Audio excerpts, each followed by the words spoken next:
সমস্ত সাংবাদিকদের দৃষ্টি আকর্ষণ করছি যে এখানে যারা আছে সব ভুক্তভোগী তাদের মনের অভিব্যক্তি প্রকাশ করছে। আপনারা চেষ্টা করবেন এগুলা সরকার পর্যন্ত পৌঁছায় দেওয়ার জন্য।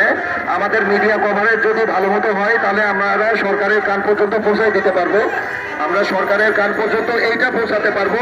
এখন আমাদের শ্রম বাজার যে অবস্থা দাঁড়াইছে, বিশেষ করে ক্রোয়েশিয়া আমাদের দেশকে যে পরিমাণ ভিসা না দেওয়ার জন্য হুমকি দিয়েছে, এটা যে কোনোভাবে আমাদের এটার বিরুদ্ধে অ্যাকশন নেওয়া লাগবে। আমাদের দেশের লোক যাতে না পলায়, কিভাবে ওইখানে যে সুস্থভাবে কাজ করতে পারে, এই বিষয় নিয়ে আমাদের সর্বোপরি আমাদের গভর্নমেন্টে কাজ করা লাগবে।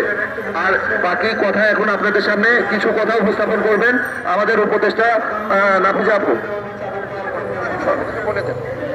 আচ্ছা, আসসালামু আমরা আসলে এই মানববন্ধনটা করছি মূলত আমাদের যে ইউরোপের শ্রম বাজারগুলো আছে সেগুলোকে রক্ষা করতে হয়।